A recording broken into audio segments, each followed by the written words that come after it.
रावण अपने समय का बहुत ही ज्ञानी, प्रतापी तथा बलशाली राजा था। उसके बल के भय से देवता भी डरते थे। उसको अपने बल का इतना अभिमान था कि वो अपने सामने किसी को समझता ही नहीं था। रामायण में एक प्रसंग आता है कि जब शूर्पणखा की नाक लक्ष्मण जी द्वारा काट ली गई, तब शूर्पणखा ने इस बात की खबर अपने रिश्तेदार खर और दूसरों को बताया।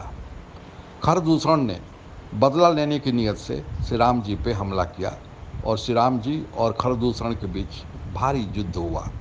उस युद्ध में खर और दूषण दोनों मारे गए। इन दोनों की मृत्यु की खबर जब रावण तक पहुंची तो रावण ने कहा कि खरदूषण मोहि सब बलवंता, तीनही को मरी हैं बिनु भगवंता। तात्पर्य कि खर और दूषण तो उसके समान ही बलवान थे। उनको अगर किसी ने मारा है तो जरूर ही वह व्यक्ति भगवान होगा। दूसरे शब्दों में उसको ज्ञात हो गया रावण को कि भगवान का अवतार हो गया है। इसके बावजूद भी वह उनको तुच्छ तपस्वी कह के संबोधित करता था। लेकिन वही रावण एक व्यक्ति की भूरी भूरी प्रशंसा किया है। कब उस व्यक्ति की प्रशंसा किया है, किन कारणों से उस व्यक्ति की प्रशंसा किया है, आइए इस प्रश्न का उत्तर इस वीडियो में आगे ढूंढने की कोशिश करेंगे। रामचरितमानस के लंका कांड में एक प्रसंग आता है कि युद्ध रोकने के अंतिम प्रयास के रूप में श्री राम जी द्वारा अंगद को दूत बनाकर लंका में भेजा गया था। उनको यह आदेश दिया गया था कि रावण को शांति का प्रस्ताव दें ताकि संभावित युद्ध को टाला जा सके। हालांकि यह प्रस्ताव रावण के भले के लिए ही था, परंतु अपने बल के अभिमान में उसने अंगद के प्रस्ताव को एक सिरे से खारिज करते हुए कहा कि तुम्हारे दल में है कौन जो मुझसे लड़ सके? तुम्हारा स्वामी राम, वो मुझसे लड़ाई करेगा? वो तो खुद ही अपनी पत्नी के वियोग में व्यथित है और उसका भाई अपने भाई के दुख से व्यथित है। ऐसी मनस्थिति में ये तपस्वी मेरे साथ क्या सामना कर पाएंगे? जहाँ तक तुम्हारे और तुम्हारे चाचा और तुम्हारा संबंध है, तुम लोग तो नदी के पेड़ की तरह बलहीन हो। नलिल जो शिल्पकार हैं, उनको युद्ध से क्या लेना देना? जामवंत कभी बलवान था, आज वह बूढ़ा हो गया है। जहाँ तक मेरे भाई का सवाल है, उसको मुझसे ज़्यादा कौन जानता है? वह बचपन से ही डरपोक है। हाँ, परंतु एक योद्धा तुम्हारे दल में है जो हनुमान है, वही एक बलशीला है कपि एक महाबलशीला, आवा प्रथम नगर जेहि जारा। वही एक ऐसा बलशीला है जो आकर लंका जलाकर और वापस लौट गया। तात्पर्य, हनुमान जी के जीवन में बल के साथ साथ विनम्रता भी थी, धैर्य भी था। इसी कारण रावण हनुमान जी को केवल बलशाली नहीं कहा बल्कि बलशीला कहा। बल के साथ साथ जिसके पास शालीनता हो वह व्यक्ति अहंकारी नहीं होता है। वह अपने देहाभिमान से हमेशा दूर रहता है। बल के अनावश्यक प्रदर्शन से दूर रहता है। बल का हमेशा जनहित में सदुपयोग करता है और बल का प्रदर्शन वहीं करता है जहां आवश्यक हो। दूसरी तरफ अगर बलवान व्यक्ति के पास शालीनता नहीं हो तो अहंकारी हो जाता है। वह हमेशा अपने बल के प्रदर्शन के लिए लालायित रहता है। इसी कारण हनुमान जी को तारीफ करने के लिए रावण को विवश होना पड़ा। हनुमान जी के जीवन में शालीनता, विनम्रता की झलक सदैव दिखाई देती है। रावण ने जिस लंका जलाने की घटना का उल्लेख अंगद जी से किया था, उस लंका की यात्रा में हनुमान जी की पहली मुलाकात सुरसा नामक एक राक्षसी से हुआ था। सुरसा ने हनुमान जी को अपना आहार समझकर खाने के नियत से अपना मुख धीरे धीरे 100 योजन तक फैलाया था। प्रारंभ में तो हनुमान जी ने भी अपने शरीर का विस्तार किया, केवल सुरसा को बताने के लिए कि जो तुम समझ रही हो वैसा मैं नहीं हूँ, मैं तुमसे ज़्यादा बलशाली हूँ। फिर हनुमान जी ने अपना रूप अति लघु कर लिया, छोटा कर लिया और उसके मुंह के भीतर घुसकर बाहर आ गए। सत्य जो जन तेहि आनन किन्हा, अति लघु रूप पवन सुत लिन्हा। बदन पैठ पुनि बाहर आवा, मांगा विदा ताहि सुर नावा। अभी तक सुरसा में और हनुमान जी में प्रतिस्पर्धा चल रही थी, जिसमें हनुमान जी विजयी हुए। सामान्य व्यवहार के अनुसार हनुमान जी को उस सुरसा को लताड़ लगाना था, लेकिन उनका कार्य केवल मार्ग पाना था और सुरसा ने वो मार्ग दे दिया था। इसलिए अनावश्यक बल का प्रयोग वहाँ हनुमान जी ने नहीं किया। अभिवादन किया सुरसा को और आगे की ओर अपनी यात्रा में निकल पड़े। इस प्रकार मार्ग की अन्य बाधाओं को पार कर हनुमान जी लंका में प्रवेश किए और लंका में जाकर सीता जी से अशोक वाटिका में मुलाकात की और सीता जी को उन्होंने आश्वस्त किया कि हे माता, आप धीरज रखें। प्रभु श्री राम ने हम बंदरों की एक सेना बनाई है जो जल्द ही लंका पर आक्रमण करेगी और रावण को संहार कर आपको यहाँ से मुक्त कराएगी। लेकिन सीता जी को थोड़ा सा हनुमान जी के वचन सुनकर संदेह हुआ। उसका कारण था हनुमान जी उस समय बड़े छोटे रूप में थे। सीता जी कहती हैं कि है सुत कपि सब तुम ही समाना, जात उधान अति भट बलवाना। क्या सारे बंदर तुम्हारे जैसे ही हैं, अर्थात छोटे छोटे हैं? यहाँ तो राक्षस बड़े बलवान और योद्धा हैं।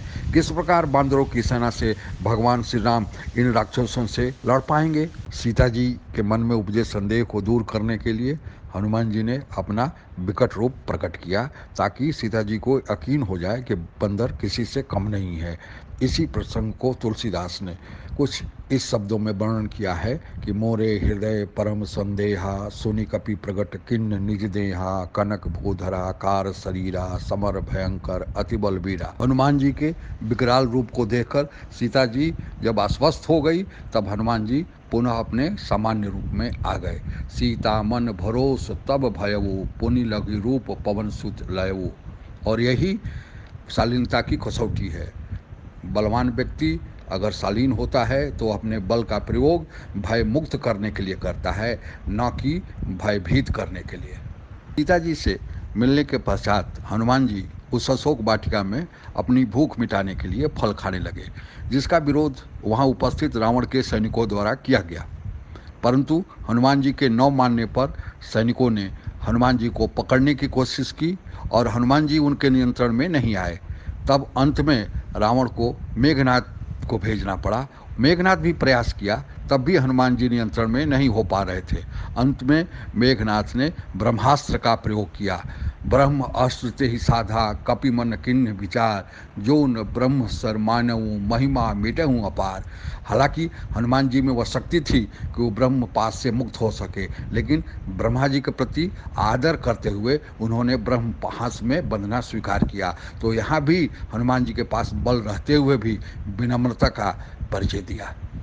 हनुमान चालीसा में हनुमान जी की स्तुति करते समय यह कहा जाता है कि भगवान श्री राम ने हनुमान जी की तुलना अपने भाई भरत से किया था।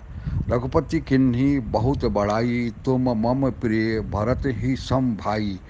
वैसे तो भरत जी में और हनुमान जी में कई गुणों में समानता थी, लेकिन एक गुण में बहुत ज़्यादा समानता थी। वह था कि दोनों बलवान थे और दोनों बलवान होने के साथ साथ शालीन भी थे, और इसका प्रमाण लंका कांड के एक प्रसंग में मिलता है।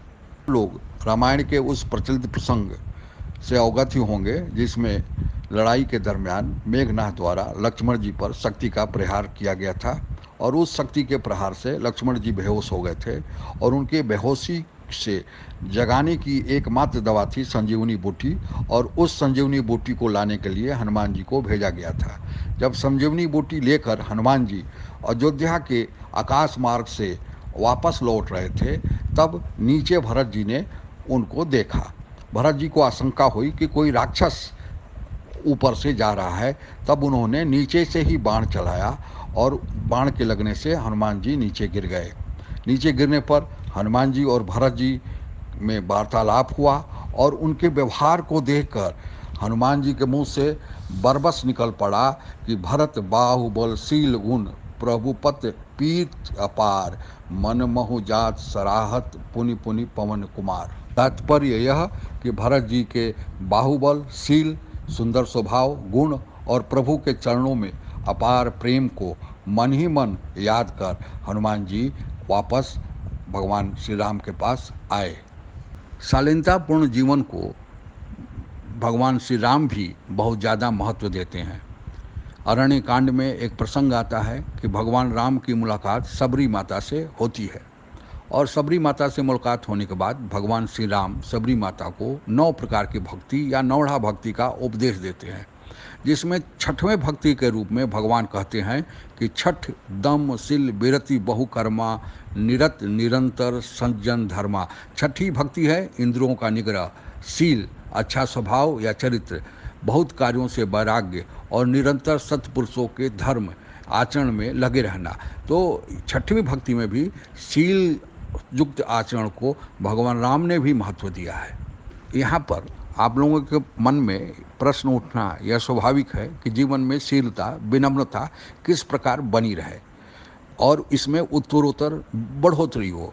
इसके लिए आप लोगों को मेरे साथ उत्तरकांड में चलना होगा।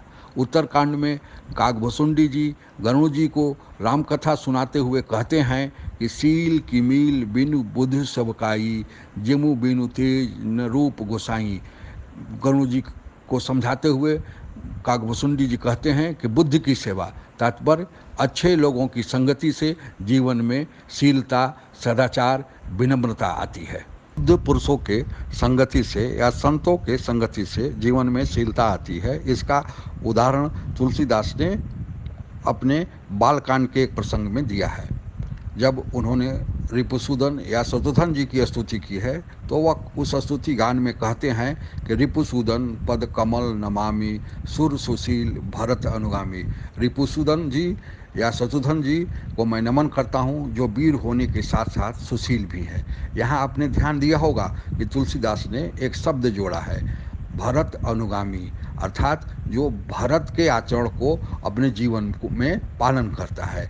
अब भरत जी का आचरण जीवन था वो अब संत जैसा था और चूंकि उनमें बल था उनमें शीलता थी, इसलिए वही शीलता वही बल शत्रुघ्न जी में भी आना स्वाभाविक है। आप समझ ही गए होंगे कि हनुमान जी के किस विशेष गुण के चलते रावण ने हनुमान जी की तारीफ की थी। हालांकि रावण इतना अहंकारी था कि वो अपने सामने किसी को समझता ही नहीं था। जीवन में शायद ही उसने किसी की तारीफ की हो, पर हनुमान जी की तारीफ करने के लिए वह विवश हो गया था।